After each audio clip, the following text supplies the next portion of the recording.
Halo, Assalamualaikum. Saya Baby Yuwono. Pengen ngajak ngobrol lagi, tapi kali ini istimewa. Dan saya ditemenin sama asisten saya, Firda, yang selalu setia nemenin dan bantuin. Oke, sahabat sebangsa, kali ini saya punya temen ngobrol yang super duper istimewa. Beliau adalah guru besar wanita kesayangan saya sejak dulu banget ya, because dia sangat smart, jagoan deh pokoknya, jagoan salah satu dari Sri Kandi Indonesia. Dan kita akan ngobrolnya seru karena kita bukan wanita-wanita atau bangsa yang gampang menyerah. Jadi saya pengen sekali ngajak ngobrol untuk Anda sekalian tentang Indonesia jangan menyerah. Halo Mbak Gusnul, Assalamualaikum. Waalaikumsalam Mbak Baby, yang cantik juga, yang smart juga. Kita perempuan-perempuan cantik lah, Ya, gitu kan. ya, yang penting cantik nalar ya, cantik budi, cantik hati, cantik pengetahuan gitu ya Mbak ya. Betul. Okay. Cantik wajahnya, cantik pula hatinya, cantik pula otaknya. Yes, itu perlu. Ini 20 Mei loh Mbak. Kenapa? Mbak Baby, kenapa? 20 Mei hari ini. Ya, hari ini 20 Mei bukan? Hari Kebangkitan Nasional, makanya Indonesia jangan menyerah. Setuju nggak Mbak Kusnul? Iya betul, kembali lagi kepada para pejuang-pejuang kita, negara ya, dan sampai kita. Sekarang pun kita masih berjuang. Sampai sekarang kita masih berjuang terus ya. Betul, diajak juga perempuannya. Iya, nanti ini banyak sekali teman perempuan yang mau saya ajak dengerin ini pokoknya ya. Mbak Kusnul, oke, seger sekali pakai scarf-nya seger ya, tenun baduy itu.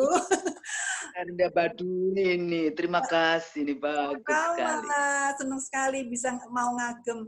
Mbak Kusnul, nah sekarang kita ngobrol tentang kondisi bangsa kita. Ini kan kebangkitan nasional ya, kondisi bangsa kita. Kita ngobrol santai. Kalau Mbak Husnul lihat sekarang ini, bangsa kita sedang seperti apa, Mbak? Ya, sebetulnya bangsa kita ini kan bangsa yang besar, ya, besar sekali. Wilayahnya besar, jumlah orangnya besar. Kita kan nomor 4 di dunia ya, kalau dilihat dari jumlah. Kekayaan alamnya luar biasa besar kayak gitu ya, dari mulai tambangnya, lautnya, tanahnya subur ya. Nah, sekarang kita punya masalah secara politik, secara ekonomi kayak gitu ya. Tapi insya Allah kekuatan yang kita miliki ini menjadi bagian yang penting untuk kita fight back gitu ya. Jadi berjuang untuk mengembalikan kebesaran sebagai negara Nusantara yang dulu itu sebetulnya negara ini gabungan dari banyak negara-negara kerajaan kesultanan kayak gitu ya. Jadi kalau dibilang hari ini bagaimana? Kalau orang beragama itu harus nggak boleh putus asa. Jadi alhamdulillah ala kulli hal ya, bersyukur dalam semua keadaan. Hari ini kita punya masalah secara politik. Hari ini kita punya masalah ekonomi. Hari ini kita punya masalah kesehatan ya dengan COVID-19 yang kemudian berbagai macam dampak yang kita hadapi hari ini. Terus hari ini kita punya masalah juga bagaimana masyarakat kita, rakyat kita, tetangga kita, warga kita, ini kan semuanya juga tanggung jawab kita bersama. Ya, yang kalau sebagai pemimpin nggak boleh itu yang namanya rakyatnya kemudian bukan dihina, tapi kemudian dikatakan rakyat tidak disiplin, sudah PSBB tapi rakyat tidak disiplin, nggak boleh begitu. Udah ditangkepin gitu nggak boleh. Pak Kusnul, ya. Interupsi boleh ya. Sekarang ya, boleh. kita lihat dari sisi rakyat aja dulu yuk Mbak yuk ya. Boleh. Saya pengen ajak Mbak Husnul lihat dari rakyat dulu ya. Kondisinya kan rakyatku. Sekarang kan pandemi ya Mbak ya, pandemi dengan segala macam akibat-akibatnya ya yang terjadi gitu ya. Nah ini kan kayaknya kalau kita lihat di medsos gitu ya, banyak kegalauan gitu ya, kegalauan dari sisi arahannya yang mana sih yang benar gitu ya, terus nanti besok kita makan apa kayak gitu ya, sepertinya ada keresahan gitu Mbak ya. Nah ini kita kan harus tetap saling membantu ya Mbak. Nah pesan Mbak Ya, betul. ini ya, artinya saran Mbak Husnul ini oke lah dengan segala macam masalah-masalah aturan, kebijakan dan sebagainya, oke lah kita lupakan dulu soal kebijakan. Kita ini sebagai rakyat, sesama rakyat, ini harus saling bagaimana, itu Mbak. Kalau saya orang yang percaya bahwa rakyat kita itu luar biasa kuatnya. Sakti ya, dari dulu sakti ya. Sakti.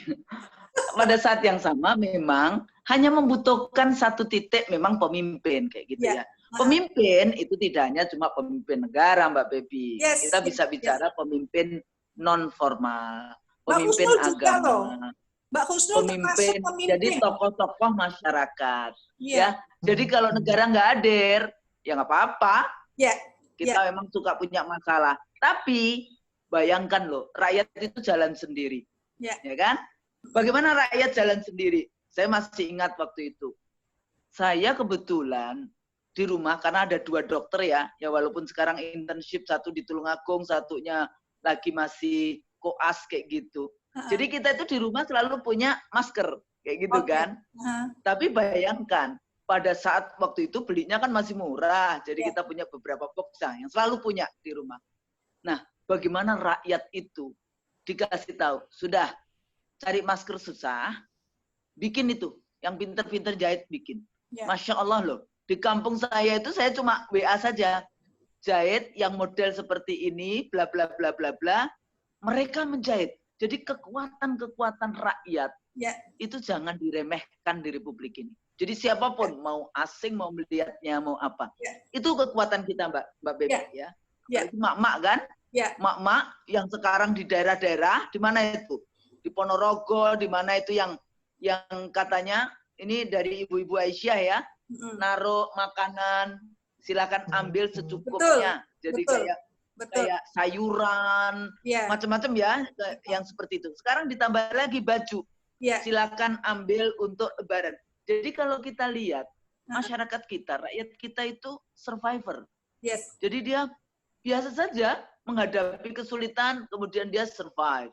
Tapi kan ya tinggal kita lihat. Jadi itu kekuatan kita. Survivor, itu menjadi kekuatan. Survivor dan gotong royong jiwanya ya Mbak ya. Nah, itulah. Ya jadi kalau kita lihat misalnya siapa kemarin yang bikin almarhum siapa? Yang penyanyi itu, penyanyi solo itu, Didi Kempot misalnya. Didi Kempot, ya Mas Didi Kempot ya. Nah, Mas Didi kayak gitu kan bikin, dapatnya banyak kayak gitu. Itu individu gitu ya. Dwiki juga bikin kan? Dwiki kan ini orang Surabaya ya. Dwiki sama yang Dwikinya atau yang Ita Purnamasarinya yang Ita Surabaya. Purnamasari yang dari Surabaya. Oh iya, dia juga berkali-kali membuat yang namanya pagelaran yang dari rumah kayak gitu ya. Dan itu juga untuk kegiatan fun amal kayak gitu ya. Nah, individu-individu ini juga luar biasa. Cuma kan kadang-kadang media memang tidak mengangkat kayak gitu. Tidak berpihak. Jadi kalau menurut saya ya, masyarakat kita Mbak, budaya kita yang tadi disebut gotong royong. Tapi budaya kita ini juga ada budaya susah kalau disuruh social distancing. Jadi kan kita suka ngumpul, mangan orang mangan lah ngumpul kayak gitu ya. Jadi kalau disuruh social distancing itu susah. Disuruh tidak pulang kampung Lebaran itu susah. Karena di situ letaknya dia. Nih orang Jawa kan bilang boro kayak gitu ya. Pergi keluar dari kampungnya pada saat Lebaran itulah dia akan silaturahim. Nah, ini juga pertama kali nih saya juga belum pulang, tapi alhamdulillah ibu saya mengatakan, "Ora mulai sik." Ya alhamdulillah, cuma ya kan kita jadi sedih gitu. Justru kita tidak pulang ini adalah sebuah sikap gotong royong karena peduli terhadap nasib semua manusia. Karena kalau kita membawa virus-virus itu pulang, kita kita nggak tahu sebarkan, ya. itu artinya kita tidak bertanggung jawab kan ya Mbak? Jadi kita Iya betul. menahan diri untuk sabar, ikhlas, itu kan bentuk dari gotong royong. Bahwa kita memikirkan kondisi orang lain, kita memikirkan kondisi lingkungan, kondisi saudara-saudara kita di desa atau di kampung, itu kan ya? Nah, Iya betul. tapi Mbak, Cuma ini kan tradisi yang berat buat kita ya. ya, iya. Apalagi kalau saya punya ibu yang tinggal ibu di kampung kayak gitu kan.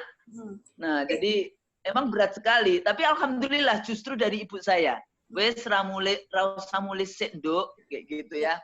Itu jadi kita ya itu membuat kita bisa kuat di dalam konteks itu. Ya, jadi memang bisa ikhlas ya, bisa apa namanya tuh bisa ikhlas kayak gitu. Ya, jadi kan? seorang ibu menguatkan keluarganya. Nah, kita ini Mbak sebagai wanita Indonesia kan juga punya peran ibu toh Mbak, ya enggak? Iya, Kita punya peran ibu. Saya pengen kita di sini saling ingin menguatkan ya, menguatkan para wanita, terutama para siapapun lah rakyat yang mendengarkan obrolan kita ini untuk supaya bisa lebih kuat lagi gitu ya. Dari segi bahwa kita punya karakter survive, oke. Kita punya karakter gotong royong, oke. Ya, kemarin ada seorang mu'alaf itu namanya Coach Stephen kalau nggak salah ya, sampai jual rumahnya. Ya, nyumbang 12M atau 14M gitu ya. Nah, artinya bahwa kita punya sifat-sifat itu gitu Mbak ya. Nah, setuju nggak Mbak Husnul kalau bahwa apapun yang sedang kita alami sekarang ini, kita harus selalu bersatu ya. Harus selalu bersatu bersama gitu ya, saling mau mengorbankan kepentingan-kepentingan demi kita ini bisa survive terus gitu Mbak. Setuju nggak Mbak itu? Ya sebetulnya tidak perlu dianjurkan ya. Masyarakat kita itu kan sebetulnya begitu. Ya. Tinggal jangan sampai kemudian ada tokoh-tokoh politik misalnya yang kemudian masuk mengintervensi terus memecah belah divide et impera.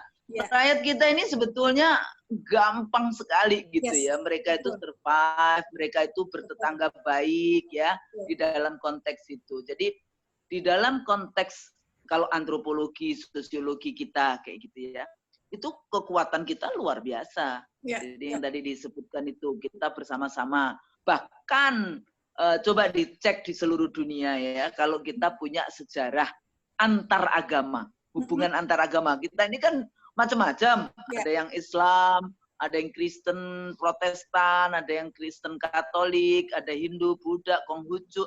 Tapi pada dasarnya kita bisa bersama-sama. Selama itu tidak kemudian ada yang jadi pembakar-pembakar itu ya kayak gitu kan, untuk kepentingan sesaat sebetulnya ya, untuk kepentingan yang tertentu bukan memperkuat yang disebut ketahanan bangsa kayak gitu ya, tapi justru memecah belah yang dilakukan itulah. Ini yang perlu menarik Mbak ya, yang terakhir Mbak Husnul bilang ini menarik bahwa tadi kita sedang menghadapi pandemi ya. Kemudian kita juga sedang menghadapi masalah sosial yaitu pecah belah ya. Bukan pecah belah piring gelas ya, tapi bahwa kita ini seperti tidak kompak karena sepertinya ada kamu, ada kalian, ada aku gitu. Padahal sebetulnya ketahanan bangsa ini justru harus kita rawat ya Mbak ya. Jadi gimana menurut Mbak Husnul cara kita supaya jangan mau gitu loh, jangan bisa dipecah belah, diadu domba gitu. Gimana caranya Mbak? Ya sebetulnya komunikasi. Jadi kalau kalau konsep, karena ini bulan Ramadan ya, silaturahim. Kalau kita nggak kenal kan katanya nggak sayang kayak gitu. Jadi komunikasi itu harus dijaga terus. Kemudian peran-peran para tokoh-tokoh masyarakat, tokoh lokal, tokoh informal, tokoh-tokoh agama. Nggak gampang memang ya, karena tokoh budaya juga ya Mbak. Tokoh budaya juga ya. Tokoh budaya justru di situ kan yang menjembatani dari semua kayak gitu kan. Nah, memang tidak mudah tapi diusahakan. Kami yang dengan Profesor Din Samsudin itu bikin yang pergerakan Indonesia Maju itu interfaith gitu ya. Jadi ada Katoliknya, Konghucunya, semuanya Buddha, Kristen, Protestan, Islam gitu bersama-sama. Di satu sisi karena kan baru membangun ya, kesulitan ada karena mungkin kita tidak bertemu dengan orang-orang yang sudah cross gitu, sudah selesai lah dengan isu isu masing-masingnya kayak gitu ya. Nah di situ letaknya kalau menurut saya ya yang tidak bisa diajak ya nggak usah dipaksain. Jadi nggak ada paksaan kayak gitu. Jadi kita mengajaknya itu dengan orang yang sevisi di dalam membangun kemanusiaan, di dalam membangun kebangsaan, kemajemukan kayak gitu kan ya. Kemanusiaan, kemajemukan dan kebangsaan di dalam konteks itu. Jadi mari kita duduk. Iya, di dalam rangka memperkuat bangsa kita kayak gitu kan, terutama tadi kan di awal-awal kita agak telat tadi gara-gara teknologi 4.0 atau 5.0-nya agak sedikit berantakan, maaf. Padahal 3 bulan saya ngajar nih pakai ini nggak masalah. Kok hari ini nggak tahu kenapa kayak gitu. Mungkin kecapean juga kali ya, udah Zoom fatigue. Dipakai terus tuh alatnya. Ya udah fatigue kayak gitu ya. Jadi di situ Mbak, jadi ada kemajemukan, ada kebangsaan, ada kemanusiaan. Dalam konteks itu saya yakin ya kekuatan Indonesia ini luar biasa. Manusia Indonesia, kita kan dari sejak kecil diajarin kan ramah, tamah, gotong royong. Ya. Semua deh, kalau kita punya teman asing kayak gitu ya, orang bukan orang Indonesia, orang Barat. Impresi pertama itu kita itu orang ramah, kita suka menolong, kita banyak senyum, ya di dalam konteks itu memberikan senyuman aja itu kan sudah sedekah gitu ya. Jadi memberi senyuman aja sedekah gitu, apalagi sebangsa. Iya, orang Indonesia itu terkenal gampang berteman ya Mbak ya, gampang berteman. Tapi juga kalau kita lihat dari tadi Mbak Husnul bilang bahwa kita harus mengenali siapa ini, kita harus tahu bahwa ada orang yang mau pecah belah gitu kan, mau mecah belah, kita jangan sampai mau dipecah belah. Nah ada satu masalah bahwa pihak yang satu dengan pihak yang lain melihat yang mecah belah ini beda. Misalnya saya melihat yang mecah belah ini A, Mbak Husnul melihat yang mecah belah ini B. Nah di sini gitu loh. Sehingga sebetulnya kan ukurannya kan ada, ukurannya tetap kita perjuangan untuk kebenaran, kan kayak gitu ya. Perjuangan untuk mengajak ke jalan kebenaran, amar ma'ruf nahi mungkar kalau istilah ininya ya, istilah agamanya kayak gitu ya, mengajak ke kebaikan. Kalau semuanya di dalam rangka mengajak ke kebaikan, sebetulnya nanti akan ketahuan. Ya. Jadi gini, kalau kita mau merekayasa keburukan, ya di awalnya kan ya jadi kayak iklan kayak gitu kan. Nanti lama-lama kan iklannya itu tidak terbukti. Bahwa di awal-awal kita salah kayak gitu, di awal-awal kita ternyata tertipu, terjebak biasa saja.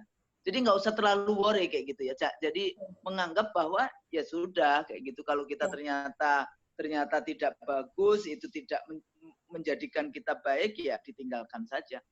Soalnya gini, kalau masih mahasiswa, masih anak muda, kita teruslah yang namanya berjuang untuk mengajak mereka. Karena katanya kalau psikolog, saya nggak tahu nih ahli psikologi beneran apa enggak. Gimana? Membangun karakter itu kan masih anak muda. Tapi kalau semakin tua, itu karakter itu sudah terbentuk. Sehingga kalau kita mengubah dia, itu membutuhkan 2 kali umurnya. Lah kan susah kayak gitu ya, udah 50 tahun misalnya kan, membutuhkan 100 tahun untuk mengubah dia, ya sudah. Kita sampaikan dengan baik, tanpa kekerasan. Jadi konsepnya itu kita selalu excluding the use of force kayak gitu ya, tanpa menggunakan kekerasan.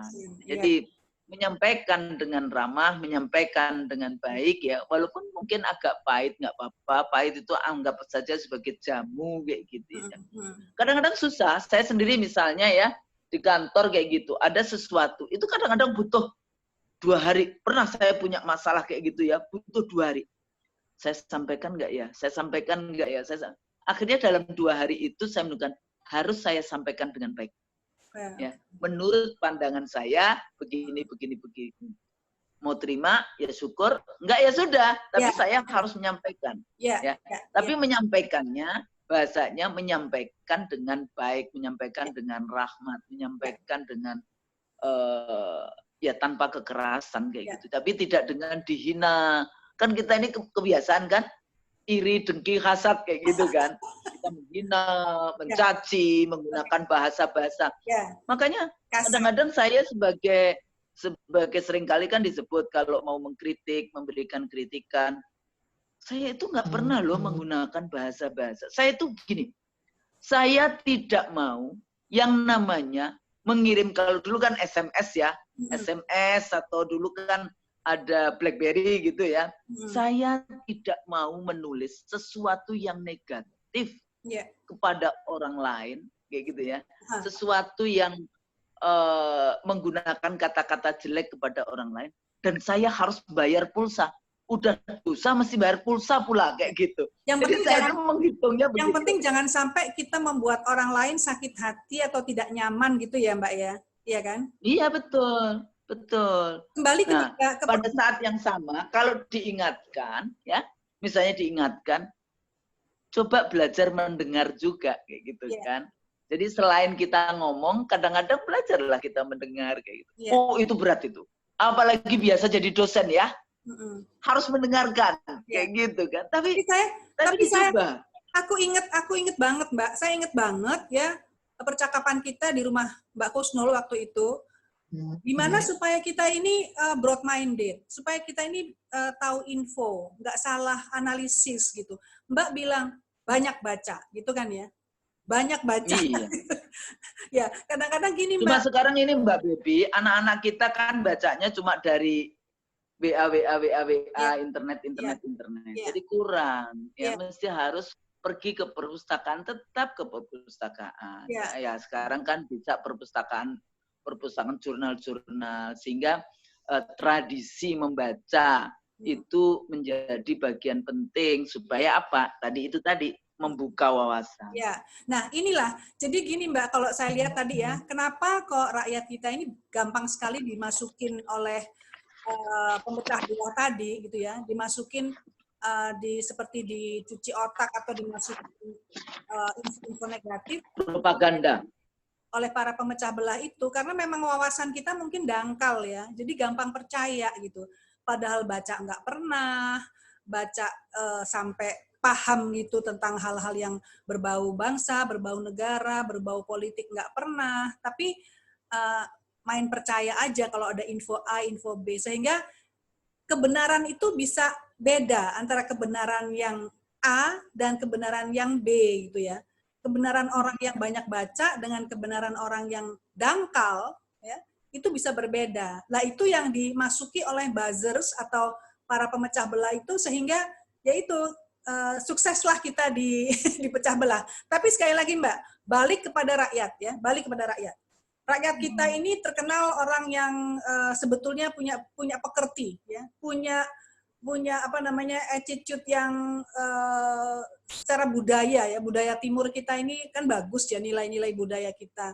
Kita punya juga kegotong royongan, kita punya kekuatan survive gitu ya. Nah, sekarang berarti tinggal semua depends on the people. Sekarang ini pandemi juga, masalah pecah belah juga, ini sekarang tergantung dari rakyat sendiri ya. Ya mau nggak, mau jadi apa gitu kan? Bener nggak sih Mbak? Kita sekarang rakyat ini nggak usah terlalu tergantung ini, nggak usah terlalu tergantung itu. Kita bergerak sendiri, kita hidup sendiri, kita berjuang sendiri gitu. Menurut Mbak gimana?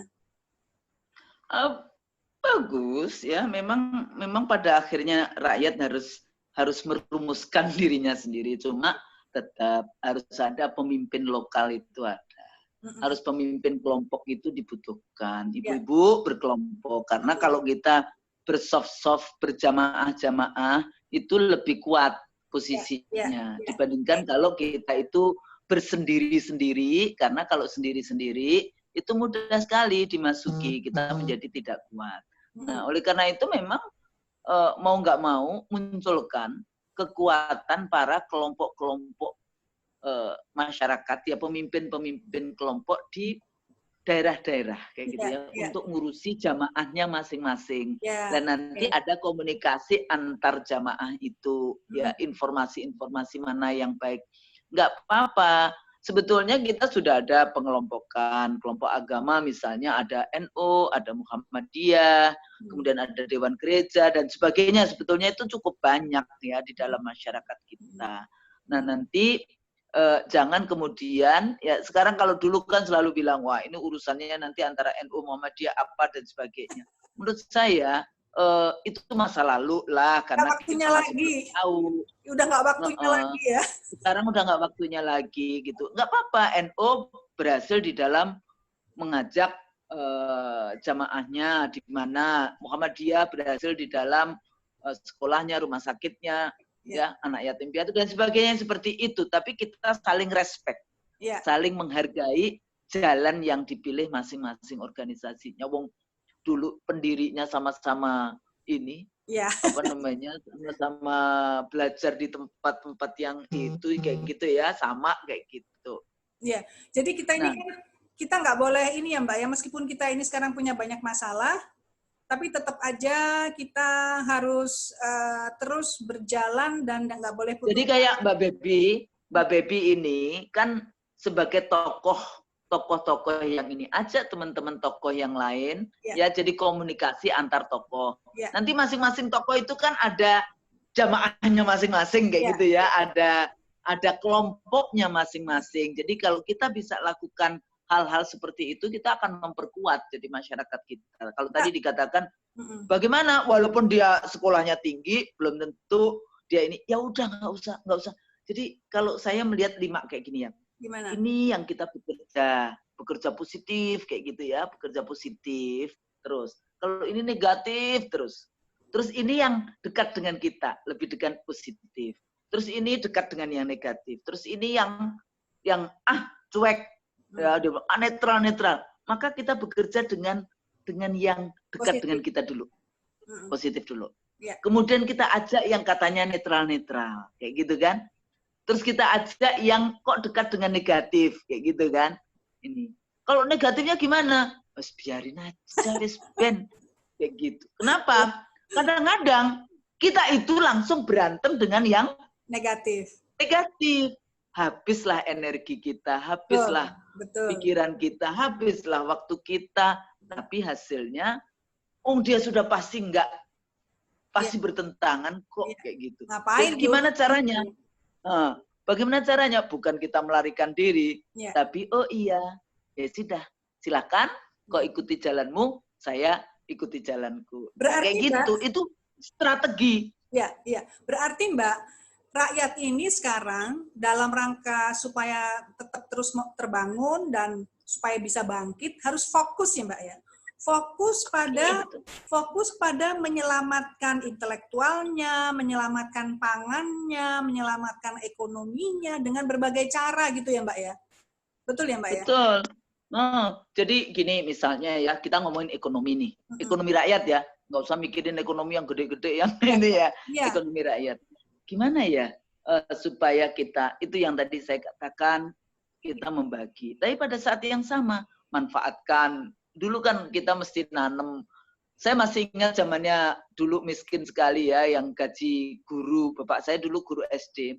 Guru itu habis untuk 1 minggu juga habis. Tapi ibu saya itu rajin. Nanam pisang, nanam sayur-sayuran, ada kelapa, ada apa saja itu ada di depan rumah kayak gitu kan. Jadi ditanam ya. Nah, nanti yang namanya pisang itu tidak berhenti-berhenti yang namanya berbuah. Pepaya juga tidak berhenti-berhenti berbuah. Ya. Jadi masyarakat kita sebetulnya bisa melakukan hal yang seperti itu. Jadi nggak usah worry. Nggak usah kemudian, wah iya kita ini. Oke. Jadi kalau kita punya kayak masyarakat, punya konstituen, punya jamaah, coba apa yang bisa dilakukan di masing-masing jamaahnya. Nah kemudian kalau kita punya tanah, kalau nggak punya tanah gimana Bu? Cari ada tanah-tanah nganggur nggak? Ngomong sama yang punya tanah nganggur itu, boleh nggak yang kita sebut sebagai urban farming. Ya, jadi kalau di New York, ini kalau ngomongin di sana di New York itu sudah dijadikan yang namanya urban farming gitu ya. Jadi nanam sayuran, nanam ini yang kayak gitu-gitu itu menjadi bagian yang penting. Jadi secara ekonomi, insya Allah perempuan akan bisa survive dengan yang seperti itu. Kemarin Mbak Kusnul kalau pernah lihat videonya ya, ada sebuah keluarga bisa bikin sawah di rumah di tanah 60 meter persegi cuman bisa ya bikin sawah ya sawah bikin beras ya itu hanya di tanah 60 meter persegi itu saya masih ada videonya. Nah, berarti banyak sekali upaya, saya sudah sebar juga di Facebook, itu berarti kita tidak boleh putus asa bahwa selalu ada upaya gitu kan, bahwa selalu ada cara, bahwa selalu ada, kita punya marketnya siapa ya, sesama rakyat gitu kan ya, sesama rakyat.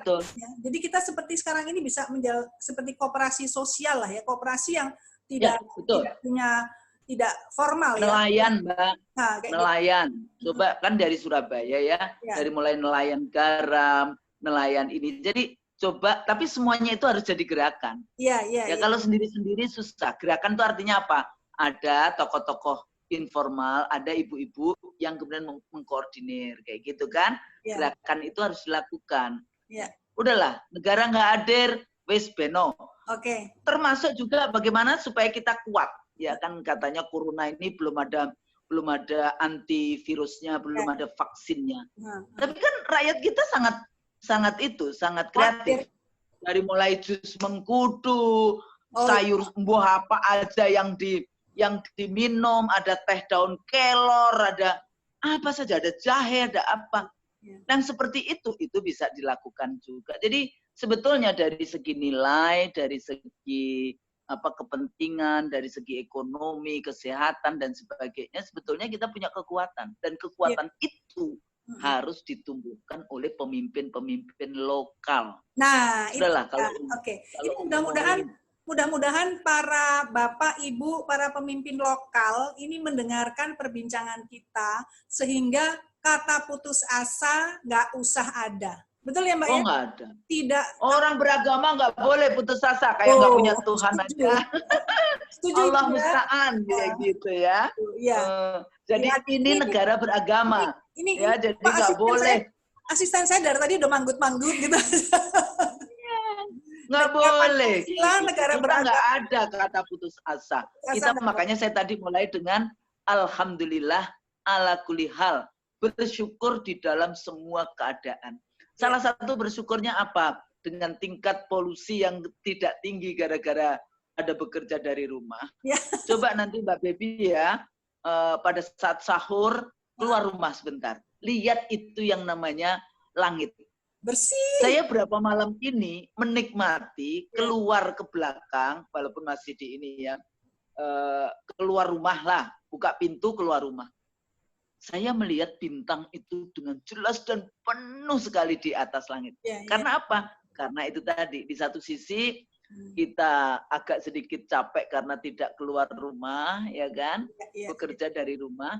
Tapi apa yang terjadi? Bumi ini ya memperbaiki diri sendiri dengan tingkat polusi yang tidak tinggi dan sebagainya. Akhirnya secara lingkungan itu baik. Nah, itu kan sebetulnya alhamdulillahnya di sana. Ekonomi, insya Allah nanti ekonomi kecil itu akan berkembang sendiri gitu karena kita survive kan. Betul, saya melihatnya begini. Ini begitu kita semua tinggal di rumah, itu muncullah yang namanya pebisnis lokalan kecil-kecil. Ya toh, yang jualan makanan, jualan baju, jualan masker, semua tiba-tiba yang tadinya bukan entrepreneur, bukan pebisnis, tiba-tiba mereka berusaha semuanya, produksi gitu kan.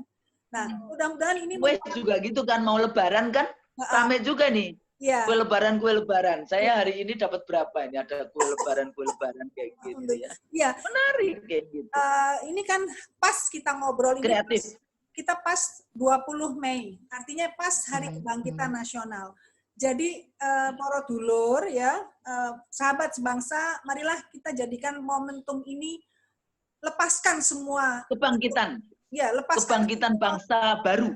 Ya, mari kita bikin kebangkitan bangsa baru, kita lepaskan semua keputusasaan, keresahan atau kekhawatiran, kecemasan. Ya, kita masih punya Allah, kita masih punya Tuhan ya. Dan kita masih punya pemberian Allah yang namanya akal, ya Mbak ya, semangat, Kesehatan, kepintaran, teman. Kita punya teman, teman, saudara. sahabat, kayak gitu ya. Ya, Itu nilai yang sangat tinggi ya, masyarakat, kayak gitu ya.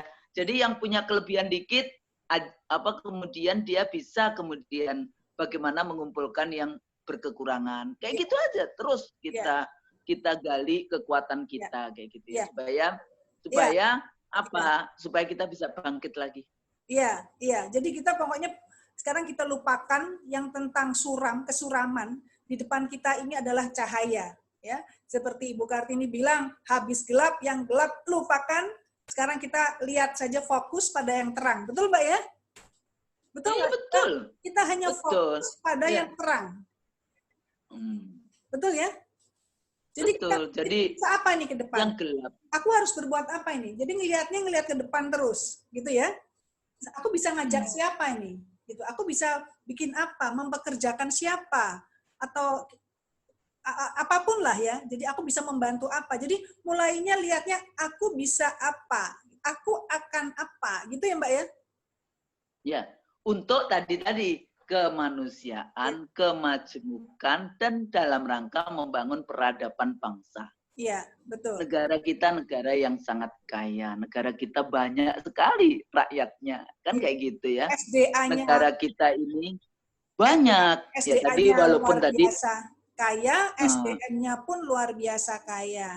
Nah, sekali lagi kita tadi ajarin membaca misalnya kayak gitu kan. Membaca itu dalam ini yang luas ya, tidak cuma membaca A, B, C, D, Z, tapi membaca situasi ekonomi, situasi kesehatan, situasi budaya, semua situasi kita ajarkan juga kepada para tokoh-tokoh yang lain, atau kita sharing dengan tokoh-tokoh yang lain, kita ajarkan kepada tetangga kita apa yang bisa dilakukan dan sebagainya, itu juga menjadi sangat penting.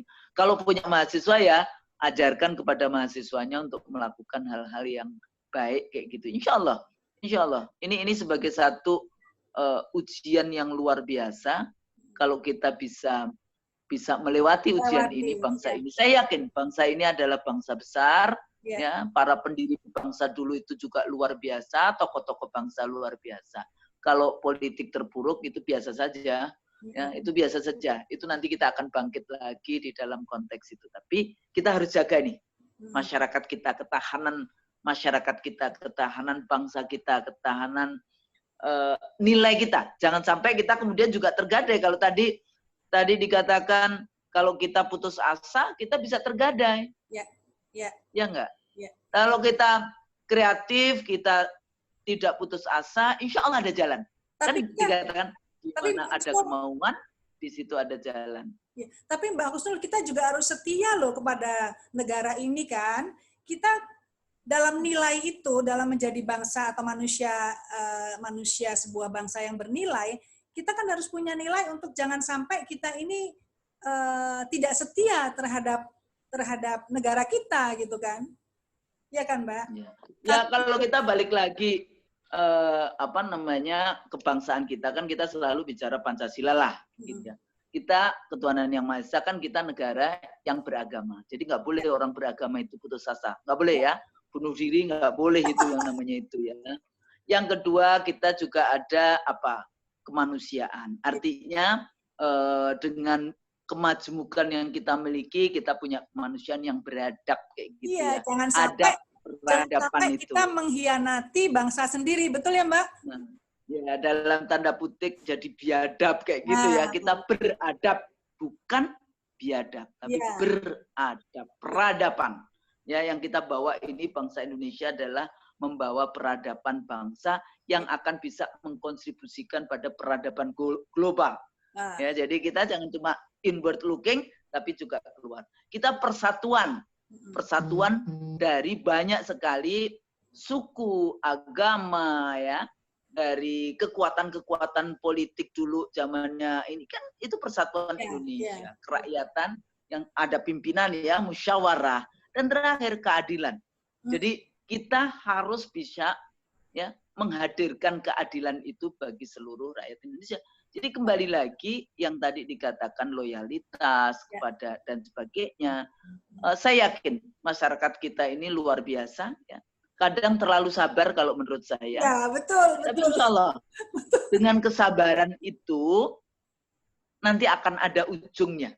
Ya kan? Kesabaran itu sebagai satu kekuatan. Gitu kan. Jadi jangan dianggap kesabaran itu sebagai ketololan. Jangan. Kesabaran itu adalah kekuatan kita. Mudah-mudahan kita masih tetap terus bertahan ya Mbak ya.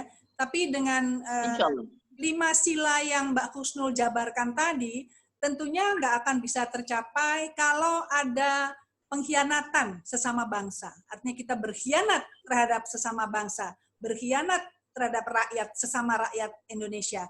Artinya Pancasila itu akan bisa tercapai atau teraih atau terjadi, terwujud bila memang kita menjadi bangsa yang setia kepada bangsa kita sendiri, tidak pernah berkhianat kepada rakyat kita, ya kan? Jadi itulah kita mengajak ya Mbak ya, kita mengajak siapapun juga untuk supaya bisa mencintai bangsa, mencintai negara dengan sikap kesetiaan dan pengorbanan, gitu ya Mbak ya? Betul. Jadi kita harus ya kembali lagi kepada apa dulu para pendiri bangsa ini membangun, kayak gitu ya. Jadi ini kembalikan lagi rekonstruksi, rekonstruksinya luar biasa kan kalau kita baca bagaimana para tokoh-tokoh itu bersama-sama, termasuk perempuan loh ya. Jadi kalau kita bicara tentang kebangsaan, bangsa Indonesia kan Sumpah Pemuda 28 Oktober, kami putra dan putri, putrinya juga ikut ini Mbak Bebi. Iya dong. Terus ada 22 Desember. Ada 22 Desember itu hari perempuan ya, dulu itu Kongres Perempuan, bukan berarti kita nggak ini dengan ibu ya, itu Kongres Perempuan, itu juga perjuangan di dalam membela bangsa dan negara. Kan seringkali kan coba dibilang founding fathers, mothers-nya nggak diajak, padahal founding fathers and mothers. Ya, oke. Nah, jadi integritas para pendiri bangsa yang luar biasa itu harus kita pelajari. Ya, mari kita bangun kembali bahwa ada kesalahan di beberapa periode biasa saja. Ya kan kadang-kadang kan kesalahan-kesalahan, ada generasi perusak kayak gitu ya, ada juga. Tapi kita harus bangkit lagi. Ya, jadi jangan kemudian itu kita jadikan lemes, mojok, terus selesailah kita. Itu namanya nggak boleh. Dan juga mungkin kita juga jangan sampai membiarkan kita dihancurkan kan Mbak. Ya toh kita kan harus betul. Makanya itu tadi yang Mbak Bebi katakan, kita harus kuat nih, bergandeng tangan. Ya enggak? Ya. Jangan sampai membiarkan mereka menghancurkan kita ya, padahal kita ini punya hak ya, punya hak untuk bersatu, untuk untuk bersatu, untuk bangkit, untuk membangun gitu. Jangan sampai mau gitu kita dihancurkan. Oleh sebab itu kita harus aware. Salah satunya adalah seperti Mbak Kusnul bilang ya, harus banyak baca ya Mbak ya. Harus menganalisis itu bukan dengan katanya A, katanya B gitu ya, tetapi ada acuannya gitu kan ya Mbak ya. Ya.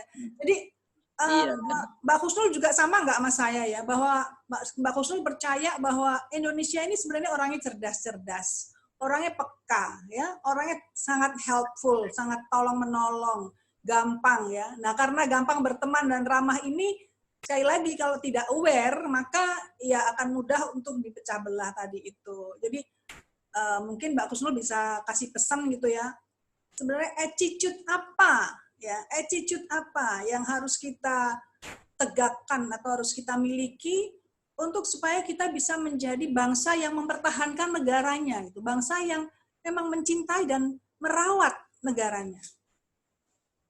Ya, tadi sebetulnya para tokoh itu bagaimana saling sharing, bagaimana kemudian mengajak untuk mencerdaskan, jadi bukan mengajak untuk menghancurkan gitu ya.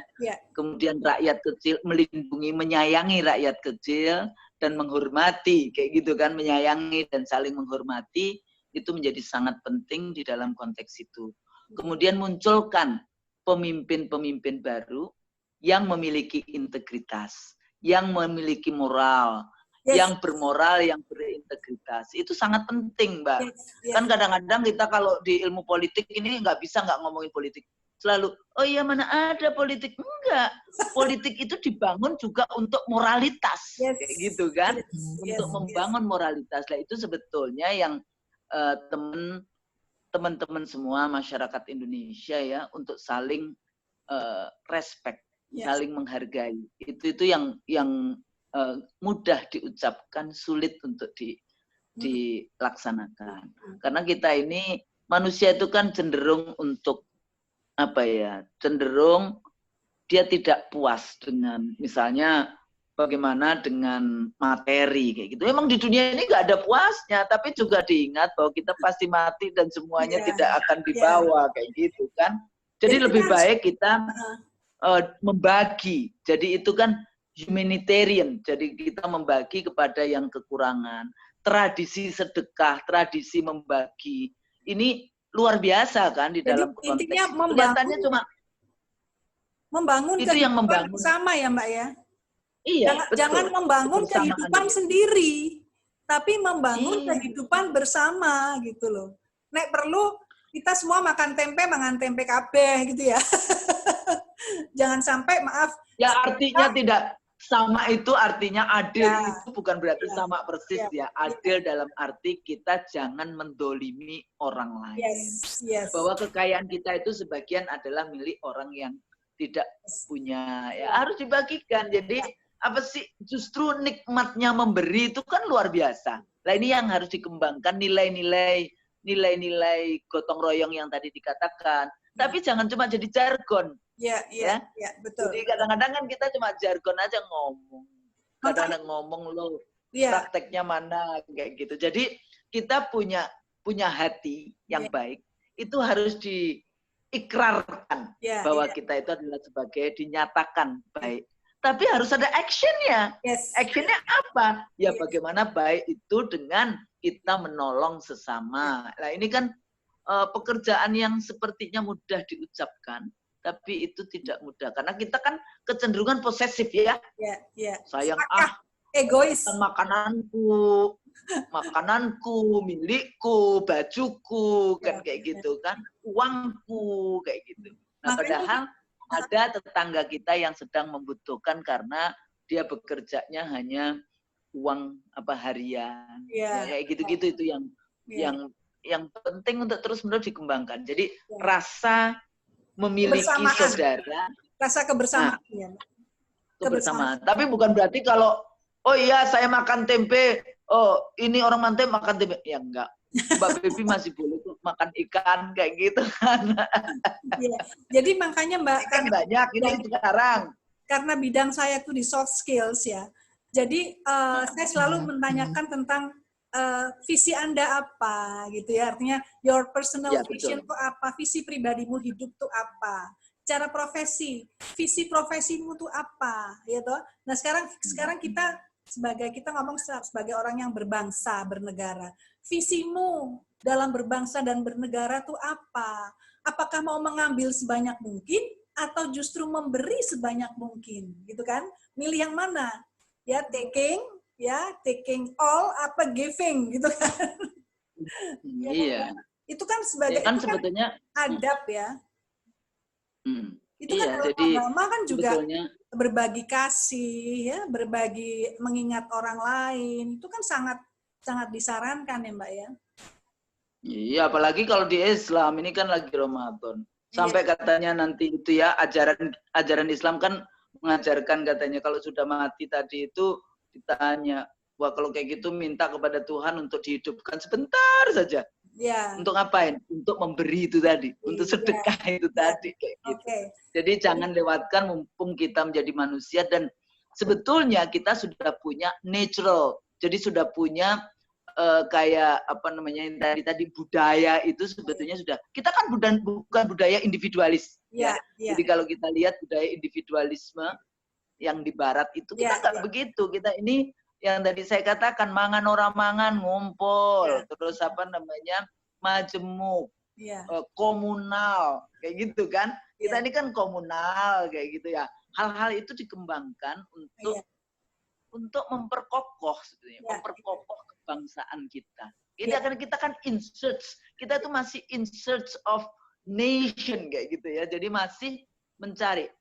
Mbak Bebi, kalau saya mempelajari negara-negara belum 100 tahun, itu akan mengalami memang berbagai macam situasi yang seperti ini. Itu penelitian ya, dari hasil penelitian. Jadi kita memang membutuhkan sampai, kenapa 100 tahun setelah saya cek-cek, kenapa 100 tahun? Ya soalnya generasi aja, jadi generasi pendiri, generasi anak-anaknya pendiri, cucunya pendiri. Nah ini kan semakin jauh artinya dia sudah tidak lagi merasa bahwa negara ini adalah miliknya kayak gitu ya, milik nenek moyangnya bukan, tapi milik bangsa Indonesia, seluruh warga negara Indonesia. Jadi di situ memang jadi kita mulai menghargai petani Indonesia, mulai menghargai nelayan Indonesia, pekerja-pekerja kreatif Indonesia, ya, yang mulai batik, yang mulai macam-macam, yang kayak gitu. Jadi ada memihaki produksi bangsa sendiri itu juga penting. Bukan berarti, oh nggak boleh dong kalau gitu jangan pakai beli handphone. Ya enggak, maksudnya enggak segitunya kayak gitu ya. Tapi kita mulai kayak gitu. Memihaki bangsa sendiri. Apa yang bisa kita bangun, kita berdayakan produksi-produksi rakyat sendiri gitu Mbak ya. Jadi ternyata bahwa kalau bangsa kita kan masih 75 tahun ya Mbak ya. 75 apa 76 nih sekarang nih? 76. 76 ya. Berarti memang masih ini ya proses ya. Masih dalam proses ya. Ya itu penelitian saya, penelitian saya 20 tahun yang lalu. Ya, masih dalam proses untuk menuju stabil. Bangsa. Untuk menjadi stabil gitu ya Mbak ya. Oke. Betul. Jadi ya kalau kita ngomongin Amerika udah 250 tahun. Ya, kalau kita bicara yang ini sudah 200 tahun. Australia udah lebih lama lagi 200 tahun ya. Jadi kalau pakai federation ya 120 tahun. Jadi udah melewati 100 tahun, 100 tahun, 100 tahun di dalam konteks itu. Nah, ini saudara sahabat sebangsa, keterangan dari penelitian Prof. Husnul tadi bikin kita lega ya bahwa ya kita memang masih gronjalan ya, masih sebagai bangsa tuh masih in search sebagai nation gitu ya, yang stable gitu. Terus membangun ya. Nah, terus membangun meskipun sekarang ini ada pandemi, kemudian ada keterpecahan, ada ya masalah ekonomi dan sebagainya. Please be patient ya, karena kita semua masih tumbuh ya Mbak ya, masih terus pelan-pelan membangun. Jadi never give up, jangan pernah berputus asa, don't look back, jangan terlalu melihat ke belakang yang suram. Belajar sejarah harus ya Mbak, belajar sejarah harus karena sejarah itu terbentuk dari attitude para pemimpin zaman dulu ya. Artinya apa yang bisa kita pelajari dari attitude para pemimpin waktu itu ya, wisdomnya ya. Keputusan-keputusannya gitu kan. Nah, belajar dari situ, tapi bukan berarti kita malah selalu melihat ke yang negatif di belakang ya. Kita harus selalu seperti Prof. Husnul bilang, sekarang fokus kepada apa yang bisa kita bangkitkan, apa yang bisa kita bangun, apa yang bisa kita lakukan, apa yang bisa kita kaitkan, itu semua harus sekarang mulai hari ini bergandeng tangan. Bahasa saya merajut kembali, merajut kembali bangsa yang terkoyak. Nah, merajut kembali bangsa yang terkoyak, gitu ya. Yang nggak merasa terkoyak lebih bagus lagi. Artinya bahwa kita selalu optimis, nggak bodo amat, nggak peduli mau dibilang terkoyak, yang penting gue maju ke depan, gitu ya. Bener ya Mbak ya? Gue nggak mau kelempar ke belakang, kelempar kemana-mana. Gue mau maju ke depan dengan misi, ya, menuju ke visi dengan misi-misi saya, gitu. Jadi, aduh, seneng banget. Hari ini kita bisa ngobrol sama seorang motivator, yang seorang guru besar, gitu ya, dengan segala macam pengetahuan dan wawasan yang bikin kita jadi halo, di sana masih banyak cahaya, gitu kan? Di sana banyak kemungkinan. Jadi di depan itu banyak kemungkinan bagi anak cucu kita. So, terima kasih banyak, Prof. Husnul. Aduh, ini guru besar kesayanganku banget. Pengen banget. Sahabat. Kenapa? Sahabat. Sahabat, iya. Sahabatku. Ya, sahabat, sip, ya. Jadi di dalam perkembangan bangsa belakangan terakhir memang lewat medsos kita jadi punya banyak sahabat, ya. Yang kalau berbeda sedikit ya bisa saling berdiskusi, kalau yang sama ya ayo, tapi jangan fokus kepada perbedaan. Fokuslah kepada apa yang bisa kita lakukan di hari depan. Begitu ya Mbak ya? Ya. Yang bagus Mbak ya? Itu perbedaan aja. Itu taruh di situ untuk menambahkan langkah-langkah apa yang akan. Perbedaan itu bisa saja kita katakan perbedaan itu juga ada rahmatnya di situ. Ya. Kan kita kadang-kadang kalau melihat kan ini, oh berbeda, oh ternyata ada teman itu, tapi dilihat positive thinking-nya kayak gitu ya. Jadi apa itu hikmahnya perbedaannya itu. Ya. Gitu. Kalau orang yang kita jangan lagi masih mempermasalahkan beda atau enggak, yang penting kita bersama-sama bangsa ini sedang mengalami apa, ya rakyat kita sedang mengalami apa yang bisa kita lakukan untuk bangsa ini. Gitu ya Mbak ya? Ya, betul. Terima kasih banyak Mbak Husnul, Masya Allah. Mudah-mudahan balik, mohon dimaafkan kalau salah-salah kata. Nggak apa-apa, kita kan ngobrol santai. Selamat terus berjuang Mbak. Iya. Ini juga bagian dari perjuangan untuk merajut kembali itu tadi. Yes. Pokoknya kita merajut. Iya, tahu merajut. Saya akan selalu nanti akan ngerepotin Prof. Husnul karena Prof. Husnul ini sudah saya anggap sebagai sister ya, bukan mungkin kalau dibilang ibu bangsa kok belum karena belum terlalu sepuh gitu ya, kakak bangsa. Jadi sister. Nggak perlu. Jadi sebagai guru saja. Nah, sebagai guru dari kita semua yang bisa. Dari anak-anak mahasiswanya. Udahlah, kalau kita sharing lah. Saya sama Mbak Bebi juga belajar dari Mbak Bebi. Yes, Mari kita bersama-sama merajut bangsa kita.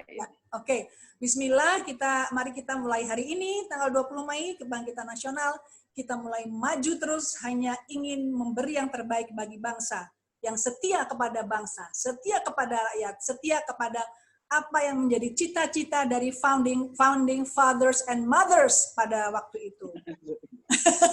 Aku masih ingat loh, harus selalu ada mothers. Mbak Husnul, thank you so much. I love you. My pleasure. All the best. All the best. Selamat Lebaran juga ya. Lebaran kepada salam-salam buat teman-teman di Surabaya. Oke, dan sahabat sebangsa, I love you, I love you, I love you. Let's build the nation together. Bye. Assalamualaikum warahmatullahi wabarakatuh. Waalaikumsalam. Bye. Warahmatullahi wabarakatuh. Love you.